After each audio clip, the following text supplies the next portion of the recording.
Ranked tonight for game 4, and Boston was without starting point guard Marcus Smart. But what seemed like a clear advantage for the Heat quickly turned into a disaster as they struggled to score early on and couldn't find any rhythm or any easy looks at the basket. We're joined by Sports Illustrated's Rohan Nadkawni to break down a disappointing blowout loss on today's live edition of Locked On Heat. You are Locked On Heat, your daily Miami Heat podcast. Part of the Locked On Podcast Network, your team every day.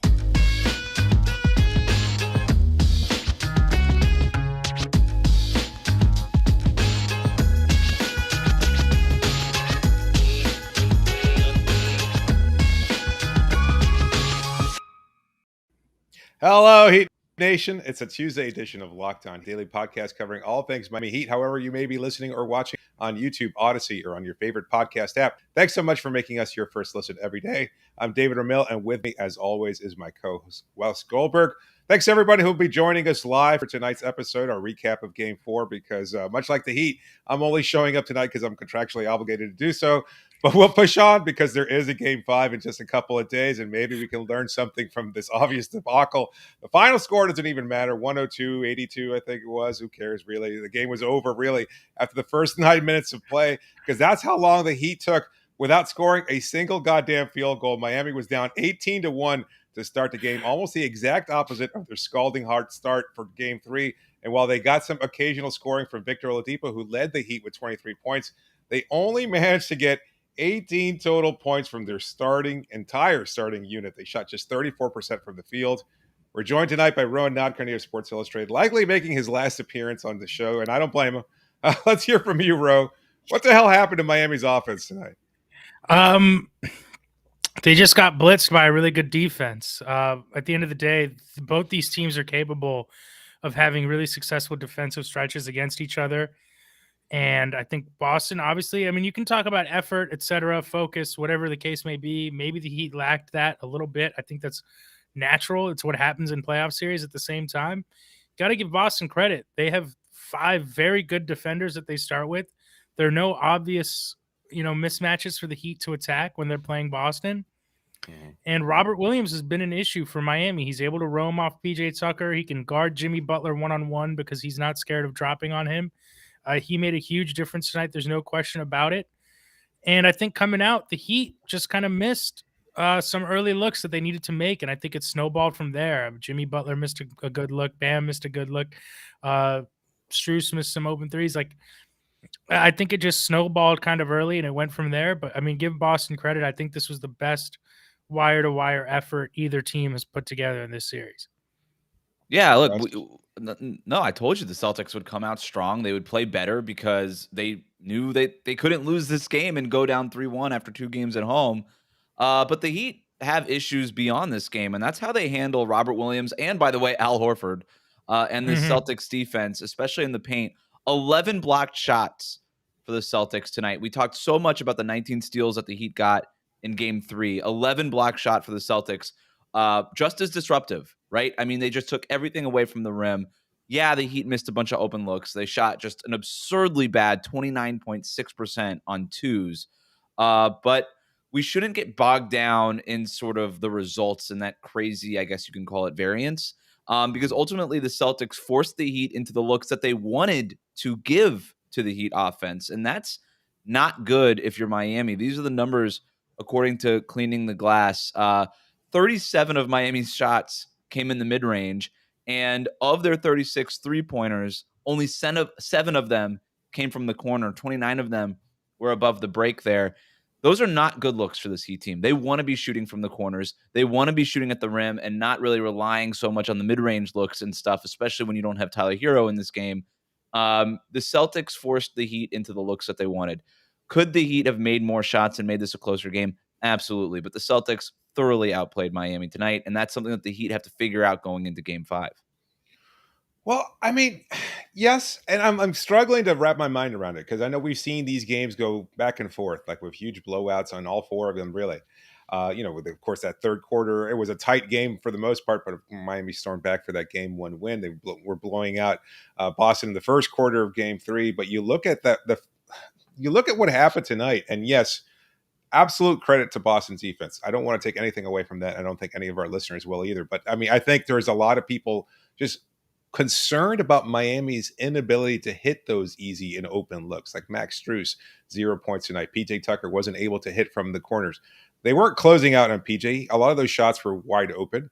I'll have to go back and check all those shots out. But for the most part, there were some good looks there. There were shots at the rim from Jimmy, Oladipo, etc. Bam, in particular, who I'm sure will devote some time in this segment to, that were absolutely makeable, despite the presence of Williams and Horford and everybody else on that strong defensive unit from Boston. So isn't that a concern? I mean, how concerned are you about Boston's defense versus Miami's just inability to make those good looks? Because I think, I mean, to your point, they could have at least had a semblance of staying in this game if they were able to capitalize on that early on. Even in that first quarter stretch where they struggled to make field goals, like a lot of those looks were pretty open, makeable, certainly. Well, there's definitely like an argument to be made that missing so many of those open looks takes you out of your offense, right? Like then you start forcing things, you're kind of in your head. And there was definitely a lid on the rim for the Heat. Like that's 100% part of this, but still, like I don't know what the answer is for Robert Williams and Al Horford at the basket. Like that. Making shots or not making shots, I still don't know what the answer is yet. It's an issue on both ends of the floor, to be honest. And, as far as shot making goes, I agree they missed makeable shots, but I think this was the most long twos. A lot of people were tweeting out the stats, but the Heat were settling for a ton of long twos in this game, which is a terrible sign for their offense, terrible sign for any offense. That was a big issue for them. And when the shots go in, it looks great and the offense looks great, but those are not shots that you want. And beyond that, Williams offensively is a problem for the Heat because they don't really have it. They want to guard PJ Tucker. They want to guard Jason Tatum with PJ Tucker. They don't have a good matchup for Robert Williams. They get caught in rotations. They get caught in switches. He's able to dominate on the offensive glass. He's able to dominate from the dunker spot. The Heat just don't really have a good option for the Celtics size, especially when they're playing their nominal power forward on the other team's best scorer in Tucker. So, to me, I think it is a big concern. I put more stock into the Celtics defense and the Heat missing shots. I don't think they took a lot of good shots in this game. And there's a reason why Boston closed the season with such a good defense, and Williams was a huge, huge reason for it. So it's to me, I don't think they can just kind of fall back on we missed shots. Like some of those looks are going to go in. They need to figure out how to get into better offense more quickly than they did in game 3 or game 4 rather. Game 5, right? We'll talk about Bam, I'm sure, because I know a lot of people are concerned after his 31-point outing in game 3 where he looks so dominant. Let's talk about Bam. Well, before we do that, I did have a question though. Jimmy Butler, 6 points in total, plus minus of minus 30, 3 of 14 from the field. 7 rebounds, mostly because Miami wasn't hitting their shots. There was a lot of rebounds to be had, but 3 of 14 after he missed the second half of game 3. Did they rush him back too quickly? Was he not able to play? I'm sure we'll hear something kind of skirting the issue in the post-game presser that we're avoiding to record live here, but I'm sure they won't chalk it up to that. He was out there. He was ready to play. I'm sure he'll say that or something to that effect, but did they rush him back out too quickly? Because it just seemed like he was not able to get anything going. Like, again, missing open looks, the jumper wasn't falling, wasn't getting any foul calls or anything like that. Was Jimmy the problem tonight? I don't know what the just don't play him in game 4 when you have a chance to go up 3-1 in the series. Like you kind of, if he's available, I feel like you had to play him. They made the right decision Tyler Herro benching him for the fourth quarter. Yeah, no, without a doubt. Yeah, they did wind up sitting him for extended periods. He only played 20 something minutes. But, Victor Oladipo getting significant more playing time because of the loss of Tyler Herro. He was unavailable for game 4 because of a groin injury. You had to play somebody. You can't start Caleb Martin. He's simply not ready. He's not able to fill in for Jimmy. I don't think starting Oladipo, considering the boost he provided, the leading scorer of the night. But I don't know. It's uncomfortable to see Jimmy not play so well after he had those strong showings in games 1 and 2. And you just wonder whether or not he just really wasn't available and he tried to play his way through it. Yeah, I'm with you. It is it's something to be concerned about, but that's the nature of the playoffs. I mean, some guys, Robert Williams, look at him. He came out of the game. He seemed to have issues with his knee. There are a lot of guys who I think are compromised right now. The Heat, unfortunately for them, it just happens to be Lowry and Butler, probably Tucker to an extent as well. Yeah. But yeah, I don't know what the option is. You have a chance to go up 3-1. You got to play Jimmy. You got to see if he has it going. I mean, I thought, again, he does make some good looks. We're seeing a tweet right now Spo asked about Jimmy Butler's knee possibly bothering him, says we just got outplayed tonight. So Classic. Classic sidestep by Spo. Exactly. Yeah, you really nailed that answer. You were right at it there. This isn't the Sixers, like a broken Sixers team where you could afford to rest Kyle Lowry over the last parts of that series, right? Like, you have an opportunity to take another game on the road. You're feeling really good after that Game 3 win. Jimmy Butler's available. You had to go that way. You had to play him. I don't really see what the other option is. And like I said, once this game got out of hand, you rest him and you start, planning for Game 5. That was really the only thing that they could do. Should we save the Bam discussion for later on, or should we want to get it? Sure. No, we can do that. Let's go into our break and then we'll talk about Bam later. All right. Keep sending those questions in. I'm surprised that we have this many people tuned in today's show. I guess a lot of people are gluttons for punishment, just like us. But anyway, who's not a glutton for punishment is a proud sponsor of this show, PrizePicks. That's right. If I could just find a copy. Today's episode brought to you by PrizePicks. Daily fantasy made easy, and easy is what they're all about. As fantasy props and pick'ems get more popular, PrizePicks is making it easy for you to play. They do that with the best NBA DFS prop game on the market, offering more NBA props than any other DFS prop operator. PrizePicks offers any prop you can imagine, from points scored to rebounds and even steals. Check out the PrizePicks Power Play. Here's how it works. Predict the over-under on a player's fantasy production, and you can win up to 10 times on any entry. And it's just you versus the projected fantasy totals for a limited time use. PrizePicks has an exclusive no-brainer of an offer for all of our users. Get $50 for free if a player in your first PrizePicks entry scores a single point. But you've got to use the code NBA. That's right. It's an exclusive offer for Locked On fans. Sign up today. Use the code NBA, and $50 for free is yours if a player in your first PrizePicks entry scores a single point. Do it all using the award-winning app on the Apple App Store or on Google Play. Entries can be made in 60 seconds or less. It's that easy. Plus, PrizePicks is safe and offers fast withdrawals, so don't hesitate. Check out PrizePicks.com. Use the promo code NBA or go to your app store and download the app today. PrizePicks is daily fantasy made easy.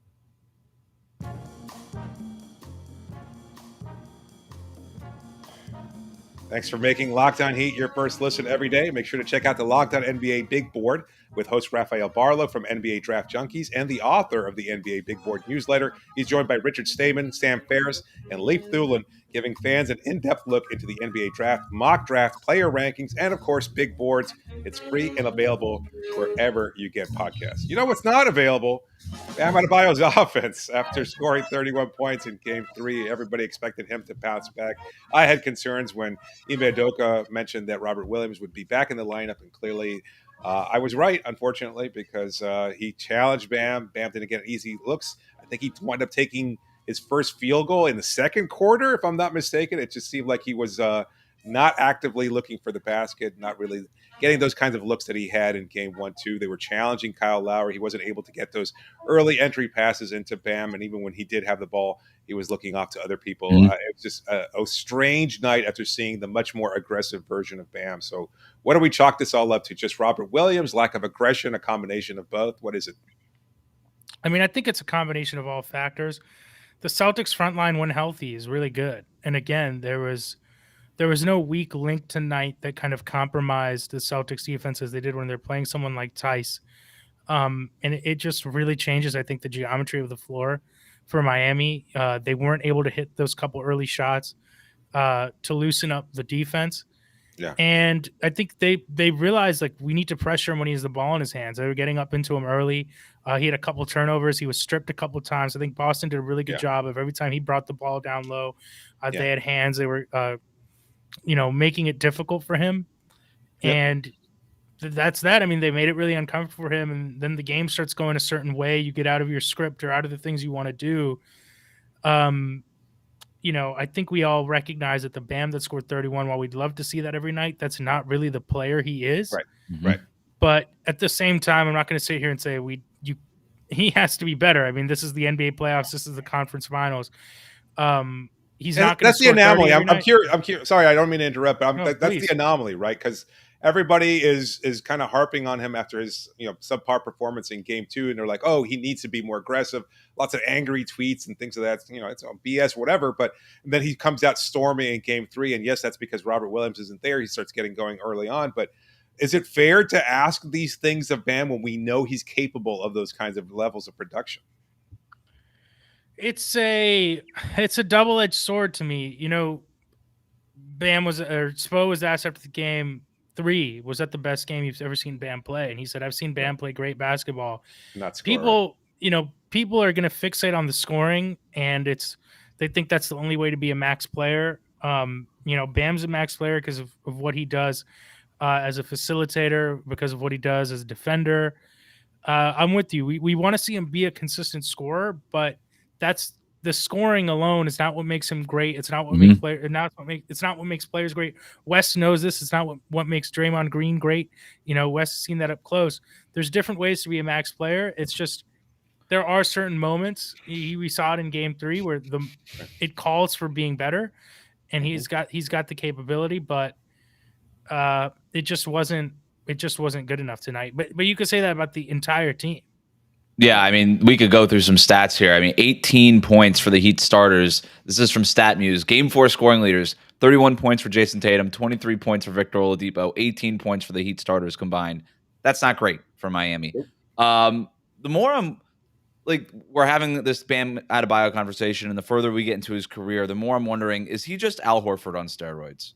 That's kind of his game. You look at Horford tonight, awesome player for a really long time. I think Bam Adebayo's ceiling is higher than Al Horford. I don't think Al Horford was ever the third best center in the NBA, the way that a lot of people would consider Bam right now. But and he was certainly never he's always been good defensively, but not as switchable defensively. But kind of the same in temperament a little bit. Just 2 shot attempts for Horford tonight in 33 minutes, 5 shot attempts for Bam in almost 28 minutes. The problem is, David and you were saying, it's not just what Bam does offensively. And Rohan, you were saying this. It's not just what Bam does offensively. It's all the other stuff that he does. But tonight he wasn't doing all that other stuff.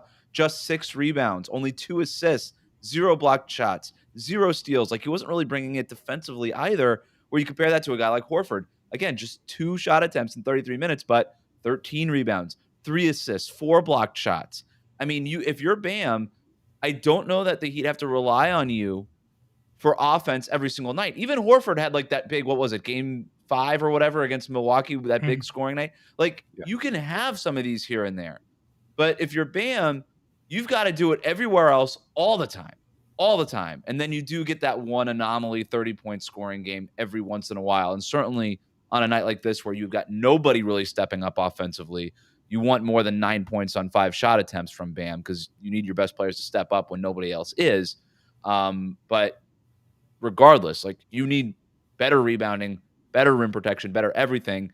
To answer your original question, David, as far as Bam's offense, I think Robert Williams took a lot of it away. I thought Horford's defense on Bam was really, really good when he was matched up there.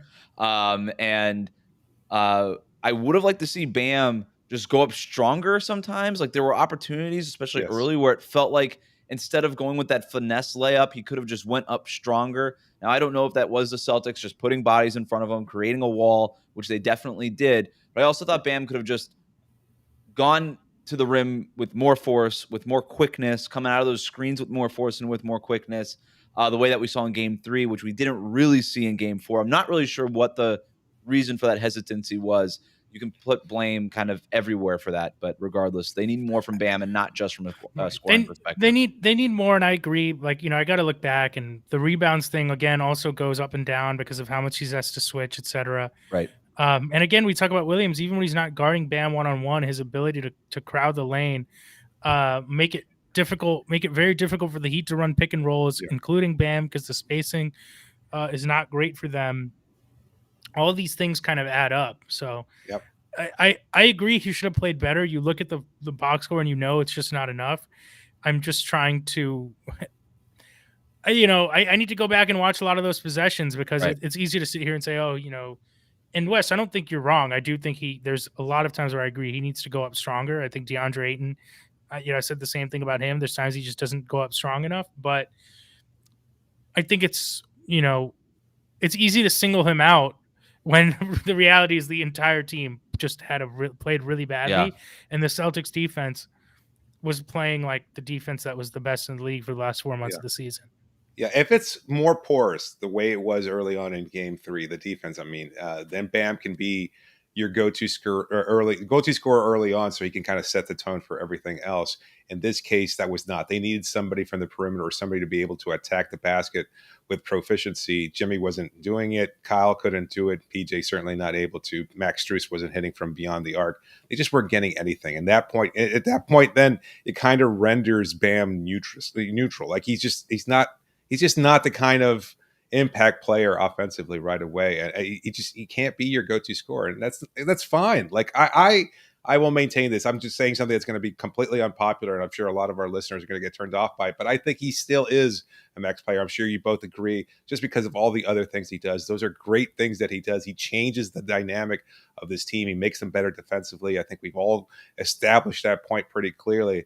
It's frustrating to see him not be able to be that kind of go-to scorer after he has those kind of hot nights. I will, however, downplay a comment that I'm seeing in our chat right now that he's just gets a big head or something along those lines. I don't think that was it at all. I don't think he's got an overinflated ego after a 31-point out, and he just says, you know what, I could take the rest of the series off. If anything, we saw him kind of show a little bit more of that life to start the third quarter. But it didn't matter. They were already down 20-something points. Boston was hitting everything from the perimeter. There were a lot of issues there offensively, probably even more so defensively, when they just let all the Celtics starters, just cook and cook at will. Yeah, I'm not really sure what part of what you said is going to turn off the listeners. I don't know if you meant like the maxing out Bam thing, because players like Bam get maxed out. Forget it. If you don't think Bam gets the max, then like look at every other NBA roster. Get out of here. If you don't think Bam gets the max, like just stop watching basketball. Stop watching basketball. Yeah, If you don't even bother with the cap sheets. Don't even bother. Just watch the game. Don't worry about what they get paid. Just whatever. Or watch baseball. I don't know what you mean to say. If you don't think Bam is a max player, just stop. I'll go back to what I said originally. The Heat need to figure out some ways to scheme things better for Bam, for Jimmy, for everything. Like, you're right. We shouldn't harp on Bam all the Celtics took everything from the rim away from everybody, not just Bam. They took it away from Jimmy Butler. They took it away from Kyle Lowry. They took it away from everyone. The Heat need to figure out a way to scheme things, specifically in a way to get Robert Williams and Al Horford away from the basket. Horford spends a little bit more time on the perimeter when he's guarding Bam and stuff. Williams is just dropping. He's being assigned to whichever Heat player is the worst shooter in the starting five, or in the five-man lineup that's on the court. And then he just plants himself in the paint, and they don't worry about that other guy. You mentioned like PJ getting open looks. They're like, fine, take the open looks. We don't care. We're not worried about PJ scoring 30 and beating us. If he scores 16, we're not even worried about that. They don't care. But it was a difference in game 3, but I mean, that's when everybody else was cooking too. It was exactly. And so I like we saw late in the game where they were a little bit more patient, trying to get Robert Williams switched onto somebody who did need to be defended on the perimeter, and then kind of pulling him out of the paint. I think you need to just find more ways to figure that out. Boston has been a little reluctant to switch Robert Williams, knowing that they want him planted in the paint, and they tried other options before going there. But if you're Miami, you've got to get him involved in more options away from the basket, something that they could do in film, something that we can look at in whatever we do after this. But it is something that they need to figure out, and it's not just Bam related. It's the entire team, and it's something that they need to solve, because it's not just a bad shooting night. There's things that they need to figure out from an X's and O's perspective. I'm a little concerned about the size disparity there, because I saw during that mini stretch in the third quarter where they were trying to cut the lead to, I don't know, 17, 18 points or something along those lines. They had to devote somebody completely to trying to just box out Robert Williams, because he was so aggressive in attacking the boards. And that takes away the opportunity to close out on one of their wide open shooters or somebody who's driving the lane or things of that sort. So you need a little bit more size out there. They're so small. It's such a small lineup, even with Bam Adebayo as your biggest player. And it's an issue. I'm sorry. I just want to say it's also an issue for the Heat, because when they go small, they still don't really have the shooting that typically comes with that kind of lineup. Usually when teams go small, they say, well, we're going to be able to outshoot you. The Heat can't really do that. I mean, Caleb hit a couple threes tonight late, but he's not getting respected on the perimeter. No, those were wide. Duncan, I've been a big Duncan fan. Yeah. It's just, if he doesn't hit those first couple shots, I mean, every time down the floor, he fouled Tatum on the three, fouls Tatum inside, he gets beat baseline, gets beat going to the middle. He's just getting. There's no activity from him on offense. Like watching Strus. And I don't understand.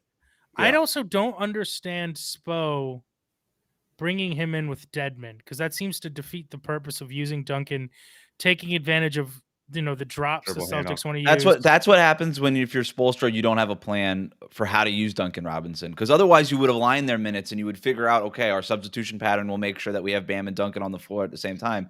It was just very clear that Spo is not planning to use Duncan Robinson in these games. He probably wasn't planning on using him tonight, but he kind of had to when the game got out of hand and he just had to start trying stuff. But I'm with you, Rohan. Like, to put him in with, first of all, Dwayne Dedmon, can he play in this series? Like, I don't even know if he can afford 5 minutes of him anymore. I'm surprised that they didn't go with Markieff tonight. I'm at the point where can Markieff really be? Yes, David, you were bringing that up.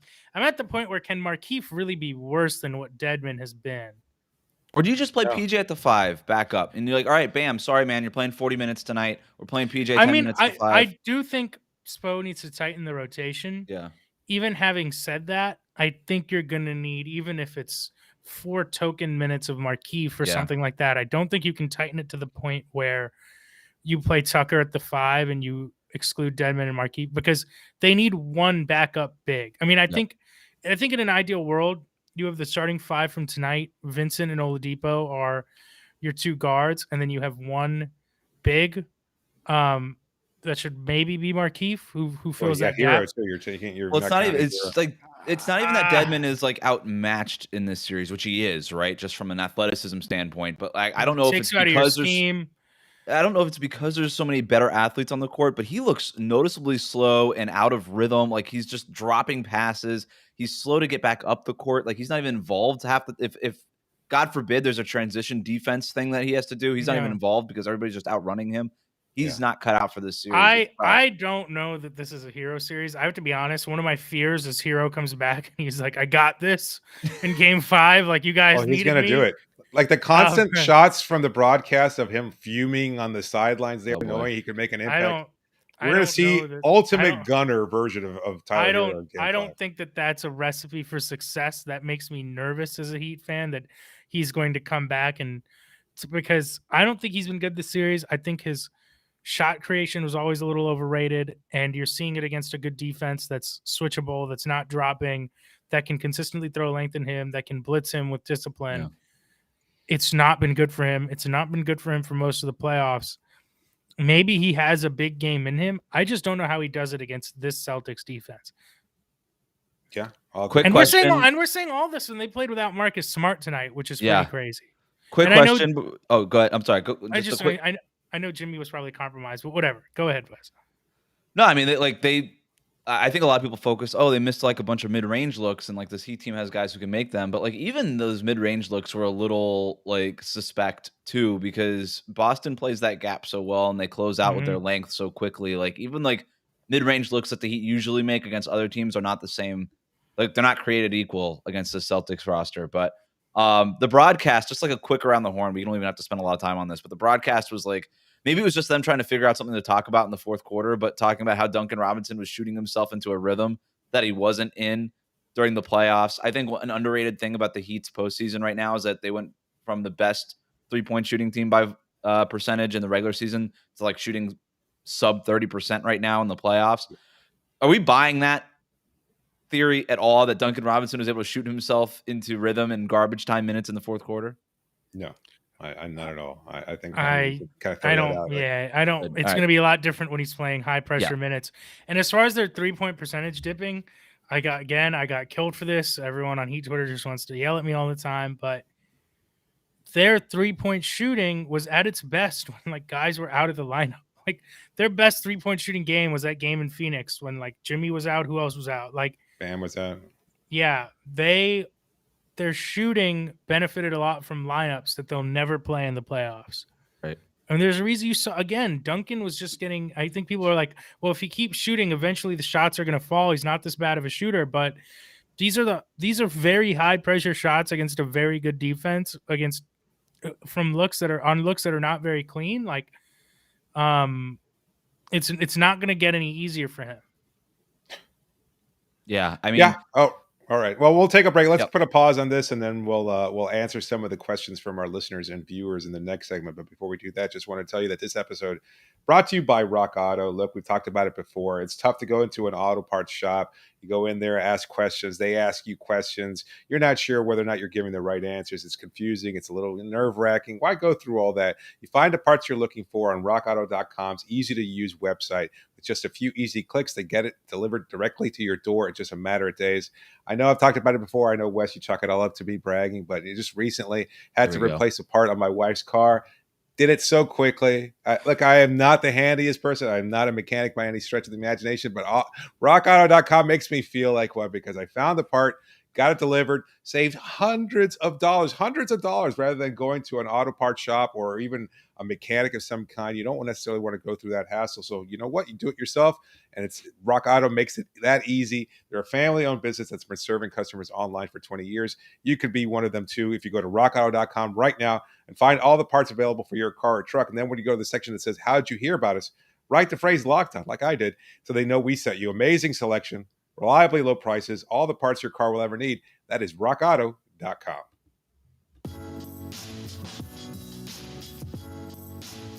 Just a reminder, you can always reach us via email at lockedonheat@gmail.com or via Twitter using the hashtag AskAllHeat. And as always, please be sure to subscribe to the show and leave a review. Just want to shout out all 3,000 of our subscribers on YouTube because we hit our goal for the postseason, 3,000 subscribers. We just started the show at the start of the season to be where we are right now. Thanks to all of you for always being with us and supporting us. And of course, hopefully being on our journey as we continue this postseason run for the Miami Heat. Congrats, guys.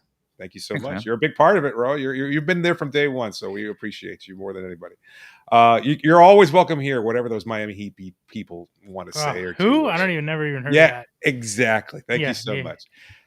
Wes, I think you've got a question for us that you want to answer here. Yeah. So I was just sort of thinking about what we're about to get into. Game 5 in Miami on Wednesday. Everybody knows that Game 5s are kind of like the pivot points for a lot of these 2-2 series, right? Whoever wins Game 5. No shit, Wes. They work that with everybody knows. I'm trying to set up a question here. You think Game 5 in a 2-2 series is an important game? Might be a pivot point. Okay. Well, is it? I mean, I don't know. I don't know the numbers. I'm sure they'll mention it. But I mean, look. Well, I'm just saying. You go up 3-2. You got a much better chance by the numbers to win the series. Fair enough. So that in mind. This is the biggest playoff game in a decade for the Miami Heat? And I asked that question just to bring things up here. This is the Game 5 against the Celtics, for example, in the 2020 Eastern Conference Finals. The Heat were already up 3-1. So they didn't really and by Game 5 against the Lakers in the finals, they were down 3-1. So it didn't have that same level of intensity here. It was much stakes on the line, right? You really do have to go almost 10 years back to find a playoff game this big for the Heat. I pulled some up during that fourth quarter. It's got to be since 2014, right? Yeah. Not even since 2014. Not even since 2014. What was the series with the Pacers in 2014? They were up 3-1 in that series. So there was the 2013 conference finals. Okay. But you could go, we'll start with the most recent one, 2016 Eastern Conference semis, Game 7 in Toronto. The Heat lost that game. Lowry had 35 points. DeRozan had 28 points. The Heat got blown out. Game 7 in Toronto. That would have been an opportunity to get to the Eastern Conference Finals. But still, that doesn't feel like this, right? Like, they were going to run into a LeBron James juggernaut. They were going to lose in the conference finals. Anybody, with a brain knew that was going to happen. And so it doesn't really feel like as big of a deal as this one, with a chance to obviously go to the NBA Finals.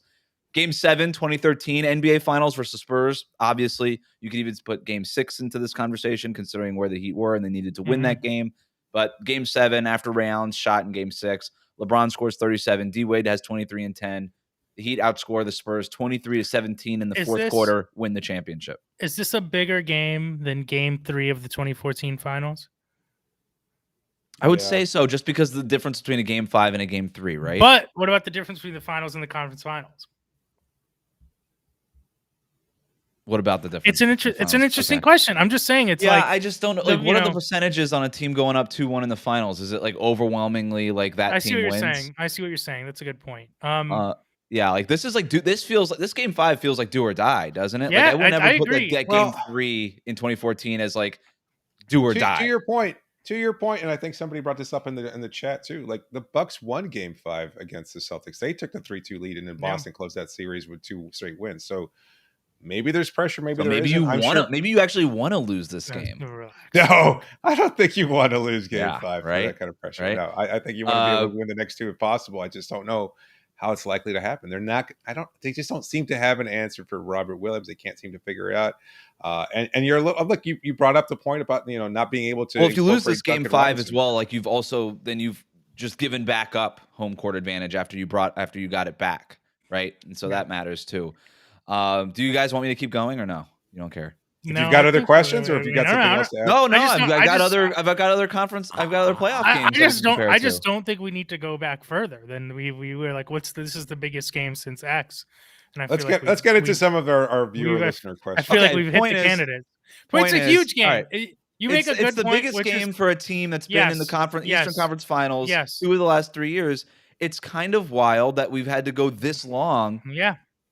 It's a good point. For this big of a Miami Heat playoff game. This is literally the biggest game since LeBron left Miami. It's their biggest test since LeBron left Miami, no question. It's the biggest game for this group.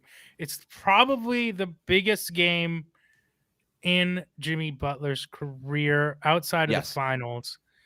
And that finals is kind of a weird one because of how many people were out. So yeah, it's probably Jimmy's biggest game since Game 1 of the 2020 NBA Finals. Yeah, legacy defining, right? I think that's a big point there because he set something in those 2020 Finals where nobody was sure how much he'd be able to step up. He was going against arguably much better players than LeBron James and Anthony Davis. And so he was, we weren't sure what kind of version of Jimmy we were going to get. We didn't see that version of Jimmy throughout the playoffs. Like he was very, very good. He just wasn't the finals version that we had seen. Now you're starting to wonder, especially after the Bryn Forbes talk and everything else last postseason, what version of Jimmy? Well, he's had a fantastic playoff run, but he struggled. He's going through injury. He's clearly not 100%. What happens next? Can he carry this team? Can he help Miami prolong their playoffs just as a little bit further and maybe even carry them into the NBA Finals? This is what his Hall of Fame hopes are based off of, basically, and his longtime legacy, because you don't want to fall short in these kinds of stretches. But anyway, let's get into our questions here because I'm sure we have a few of them. I got a few pulled up, so I'll go in order here. Cayman writes in, serious question. Is Robert Williams too good, or is Bam not aggressive enough? We touched on this earlier. We can't just look at it as one-on-one. The Celtics defense is very, very good. It's the best defense in the NBA. The Miami Heat do not have a good half-court offense. They do not have great spacing around Bam Adebayo. That is the issue. Is there a team that, as currently set up, does not have great spacing and are playing a team that switches even better than Miami? You talked about this earlier in regards to, okay, if you're going to play Duncan Robinson, why isn't he on the court with Bam? But are you at the point now where in order to create that space, you would scheme in Duncan Robinson minutes with Bam if you're Spo for Game 5? It's not so much that I'm clamoring for Duncan, but if you feel playing Duncan is a requirement, then I think you have to play him with Bam, find the Celtics defender who is dropping and try to attack that. But I also think it's okay to not play Duncan at all. Yeah, I'm with you. If not Duncan, do it with Strus. You know what I mean? Like do it with Kyle Lowry, who had a bunch of pull-up jumpers in his first game back. Like do it with somebody. But you're right. They need to create space. They need to create transition opportunities, or even just like semi-transition, or just fake it. Like we didn't even get like the Kyle Lowry hit-aheads or any of that stuff. I don't know how much of that was the Celtics being prepared for that and trying to take that away. Early in the game, the Celtics were hitting shots too, and when they're taking free throws as well, offensive rebounding, you just don't have the opportunity. I know this isn't a question necessarily, but it's been a comment throughout the whole chat. Do you even want to talk about the officiating? I know both of you are loath to do so. No, I think the Heat were fouling a lot. They did foul a lot. Yeah. They fouled a bunch. Yeah. And even look, the disparity in Game 3 that everybody was talking about, that obviously Boston was fouled or took more free throws. They committed more fouls in Miami. They just weren't fouling them in those type of situations where they were able to get to the line as much. So that's where the disparity at the free throw line existed. But anyway, why does Spo refuse to play Yurt, or especially Morris? Well, we talked about Morris already. Clemente 3-4-7-2. Yurt would be getting roasted even more than dead minutes. Yurt's not ready. It's not going to be series. Come on, Yurt's not ready for this series. Morris, I think if they got to tighten the rotation, should give him a look for a couple minutes. Agreed. Again, something we touched on a little bit here. Edward writes in, why did Bam regress after game 3? I don't know that it was so much of a regression. I just think that those 30-point outings are anomaly games. Like, let them exist on their own, but don't judge Bam based on those kinds of games. Also, the other team is also getting paid to win. The other team is also noticed how well Bam played. The other team does not want Bam to score 30 again. It was a point of emphasis for the Celtics, just like it was a point of emphasis for Bam in game 3. Yep. What else we got? What else do we have? Daniel Comments. Do you think the Heat still have a chance? Crying emoji. The crying emoji. I think this is more him pleading. I picked the Heat in 6, but in their wins in this series, they've looked better than I thought they would have. Yeah. At the same time, in their losses in this series, they've looked worse than I thought they have. Yeah. So I don't know what to make of this. No, it is a really tough series, right? Yeah. Can I kind of rephrase this question? Like, how much do you think a blowout like this carries over into game 5? I don't think a blowout doesn't necessarily carry over. But when I look at the process of a game like this, and the Heat were at full strength tonight relatively, I know Herro was out, but like Herro being out had nothing to do with how poorly they started. He doesn't start anyways, and he has not been good in this series. And it's hard to imagine Herro being better than what Oladipo did tonight. And so when I just think about the process of the shots the Heat got tonight, how good Boston was for so much of the season, that's what worries me more than a blowout. It's just that this is the kind of game that's, I think, emblematic of when the Heat are kind of playing to their worst fears and Boston's playing to its best. Ime Udoka schemed up a really nice game plan tonight. They had it going. The Celtics were on the ropes. They know, like, they had to win this game. Yeah. They knew they cannot lose this game. The Celtics are a really good basketball team. It's why they're in the Eastern Conference Finals. I know that a lot of the stuff right now is going to be, oh my God, the Heat suck. Why do they suck so bad? Are the Heat the worst team ever? Like, that's sort of going to be the thing after this. But like Rohan said, the Celtics are the other team on the basketball court getting paid to play basketball. They were the team with the appropriate urgency because they had to have it. And let's face it, the Heat didn't have to have it. And you can't manufacture this. Not even like team with like quote unquote culture, quote unquote the kennel and all this stuff. You can't manufacture that level of urgency. You have to either have it or you don't based on the circumstances. Now, the Heat going back to Miami for game 5, they are now the team on the ropes, right? And now it's Erik Spoelstra and his coaching staff. I don't or think whatever. so. They're the team that has to not on the rope. I think the Heat are definitely in a compromised position. Yes, they've gotten hit, and they're the team that has to hit back now. Yeah. And now it's up to Spo and his coaching staff and those veterans to figure out how they want to free up Bam Adebayo and get Jimmy Butler to the basket and even up the free throw discrepancy and all that stuff. Like, that's on Miami now to figure it out. Boston was the team that needed to figure it out. Now Miami is the team that needs to figure it out. And if they're the team that we think they are, then they will figure it out. That does not necessarily mean that they'll win, but it can't look like it did tonight. That's the main thing. A couple more here. Antoine, Caleb, should he play extended minutes? No. This just doesn't look like the regular season Caleb. I thought he was going to be a big factor in the playoffs. I thought he would have been a good option to throw on someone like Tatum, pressure the ball. Played 25 minutes tonight. I know a lot of that was in garbage time, but he looks like he's a step slower. I don't know if that's just because the playoffs are 4 or 5 steps faster, but I don't think Caleb's the answer. And they're ignoring him defensively, and I don't know that he's going to ever make enough threes to make them not. If Caleb's the answer, then the Heat are on the wrong end of this question. Right. That's not good. Last question here. Fresh Prince writes, who do you guys think will step up in the next game? I think Jimmy's got to have a big game at home. You have to imagine someone like Strus is going to shoot better. Yeah. I think a big Jimmy game is going to go a long way. He hasn't had a really big game playing next to Lowry yet. And if he's able to do that and not have to do the playmaking, et cetera, Lowry can still get the other guys going. I also think Spo needs to step up and start. I just think back to like the 2018 Rockets Warriors series by games 6 and 7. Mm-hmm. Both teams were basically playing 6 guys. It was like everyone's playing at least 40 minutes. I think Spo, I think he was trending that way with Bam tonight. I think he got that long first quarter rest and would have played most of the rest of the way. But the rotation needs to tighten considerably, I think. Let's discuss like that. I agree with you 100%. First of all, Jimmy Butler has to step up. The formula for Miami to win games and win this series is Jimmy Butler has to play Tatum at least evenly, right? And he can't have 6 points on 3 of 14 shooting on a night where Tatum has 31 points on 8 of 16 shooting. That's a losing formula, regardless of what everybody else on the team does, right? So that's part of it. I do expect Jimmy Butler to step up and have a big game no matter what happens. That's just the way he is. But yeah, to your point, Rohan, like what is the rotation? Let's say he shortens it. Let's say Spo shortens it to 7 guys. Who are the 2 guys off the bench? I think it's got to be.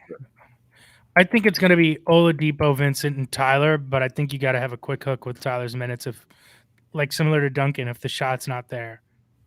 That's fair. So no real big, maybe other than like a few token minutes for our marquee. Exactly. I mean, I like to call it you're playing 7.5 guys or 8.5 guys, where one guy's getting very token minutes, but that's it, and it's just to tide you over. In the first half, exactly, tied you over for 4 minutes in the first half, but that's it. I'm with you. We'll see. Yeah. All right. Well, I agree with those 3, by the way, and with the quick hook on Tyler, just the way that he's been playing. Gabe Vincent, Victor Oladipo have given you guys so much defensively and offensively. They've shown an ability to make some shots, especially from 3-point range. Victor Oladipo 4 of 7 tonight. Yeah, I think that Spo needs to basically say, you know what, we're gonna play 5 guys 40+ minutes, 2 guys or maybe 3 mainly off the bench, and you got to ride with those guys because, like I said, it's the biggest playoff game in 10 years for the Heat. This is crucial. We'll see how they adjust. It should be a fun game one way or the other. And, of course, we'll cover it all for you. Subscribe to the show. Thank you to everybody who's made Locked On Heat your first listen every day. Now make your second listen Locked On NBA, from the first jump ball, the play-in tournament, to the last possession of the finals, which Miami could still find their way in. Locked On experts take you deep inside the playoffs with insight and analysis affecting all 30 teams. Rohan, thanks so much for joining us. This is David Ramil signing up for now. Thanks so much for joining me as well, Wes. Like and subscribe, everybody. You got it.